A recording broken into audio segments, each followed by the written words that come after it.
वहीं केंद्रीय मंत्री बीएल वर्मा ने भी विपक्षी दलों की होने वाली बैठक को लेकर निशाना साधा। उन्होंने कहा कि ना विपक्ष एक हुआ है ना ही होगा। उनसे खास बात की हमारे संवाददाता ने, और क्या कुछ उन्होंने कहा उन्हें सुनते हैं। समान विचारधारा के जितने भी विपक्षी दल हैं उनको एक मंच पर लाने की कवायद तेज है। लगातार नीतीश कुमार ने तमाम नेताओं से मुलाकात की थी। अब एक बड़ी बैठक 23 जून को बिहार के पटना में होने जा रही है। हमारे साथ बातचीत करने के लिए केंद्रीय राज्य मंत्री बीएल वर्मा जी हैं। पहले ममता बनर्जी ने, आपने देखा कि पिछली बार जब चुनाव हुआ था तो विपक्ष को एकजुट करने की कवायद की थी। अब नीतीश कुमार लगे हुए हैं और कहीं ना कहीं उनके समर्थक उनको प्रधानमंत्री के तौर पर भी देखने लगे हैं। किस तरीके से देखते हैं विपक्षी दलों की इस बैठक को जो होने जा रही है 23 जून को? पहले तो आज जो समान विचारधारा के लोग बता रहे हैं इसको आप चेंज करिए। इनकी समान विचारधारा नहीं है, इनकी विपरीत विचारधाराएं हैं के लोग हैं। लेकिन इस प्रकार की बैठकें 2019 से पहले भी की थी। आदरणीय प्रधानमंत्री के नेतृत्व में जिस तरह से 9 वर्ष हमारे सरकार के रहे हैं, 9 वर्ष का कार्यकाल एक तरह से बेमिसाल, और 60 वर्षों से भी ज़्यादा जो काम पर भारी पड़ा है हमारा 9 साल का काम, इसको लेकर के महासंपर्क अभियान के तहत हम जनता के बीच में जा रहे हैं। उससे जनता का ध्यान भटकाने के लिए इस प्रकार की बैठकों का आयोजन नहीं कर रहे हैं।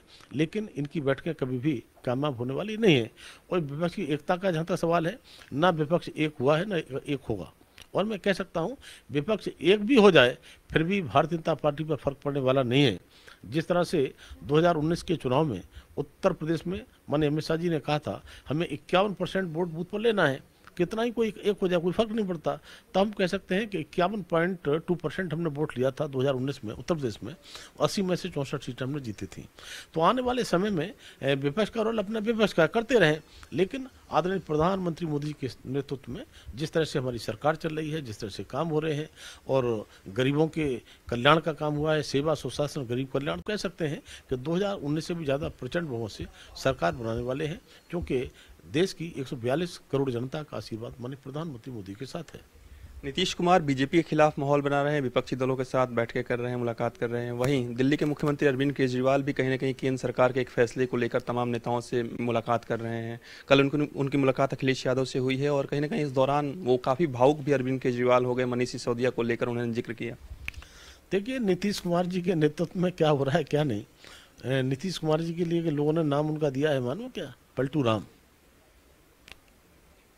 पलटी मार पीएम बना दिया है। तो वही पीएम ही बने रह सकते हैं। मैं कह सकता हूं कि ये मुंगेरी लाल के सपने जो संजो रहे हैं, कोई प्रधानमंत्री बनने वाला नहीं है।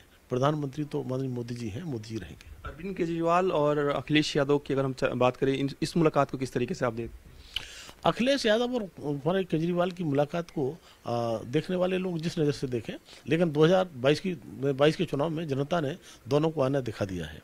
जहां पर समाजवादी पार्टी का हश्र जिस तरह से किया है उत्तर प्रदेश की जनता ने, उसी तर्ज पर केजरीवाल को जमानत जब्त करा के दिल्ली वापस भेज दिया है। इसलिए दोनों मिले या दोनों न मिले कोई फर्क पड़ने वाला नहीं है। उत्तर प्रदेश की जनता 80 में से 80 कमल खिलाने के लिए भाजपा के नेतृत्व में तैयार है। कल दिन दहाड़े सर लखनऊ के कोर्ट में संजीव जीवा गैंगस्टर था, उसकी हत्या हुई। इसके बाद लगातार चाहे अखिलेश यादव की बात करें, मायावती की बात करें या अन्य विपक्षी दलों की बात करें, उत्तर प्रदेश के सरकार पर सवाल उठाए जा रहे हैं। यहाँ तक कि अब मामला सुप्रीम कोर्ट में भी पहुँच चुका है और उनकी जो जीवा की पत्नी है उसने कहीं ना कहीं गुहार लगाई है। आज सुप्रीम कोर्ट में भी सुनवाई होगी। खासतौर पर विपक्षी दल जो सवाल उठा रहे हैं बीजेपी सरकार पर, क्या कुछ कहेंगे उनके लिए? देखिए 2017 के बाद उत्तर प्रदेश में कानून का राज चल रहा है। कानून हमारी व्यवस्था चुस्त और दुरुस्त है। तो मैं कह सकता हूँ घटना घटी है और कानून अपना काम करेगा। और मुझे लगता है कि जिस तरह का आपराधिक इतिहास उस जीवा का रहा है वो आपसे छिपा नहीं है। लेकिन जब जब इस प्रकार के अपराधी किसी भी तरह से अगर मारे जाते हैं तो विपक्ष को रोना सबसे ज़्यादा आता है, और ख़ासतौर से अखिलेश यादव को, क्योंकि ऐसे लोगों से तार उनके जुड़े रहे हैं। धन्यवाद सर। तो ये थे हमारे साथ केंद्रीय राज्य मंत्री बीएल वर्मा, जिन्होंने तमाम सारे विषयों पर न्यूज़ इंडिया से बातचीत की। वीडियो जर्नलिस्ट अतुल के साथ पीयूष तिवारी, नई दिल्ली।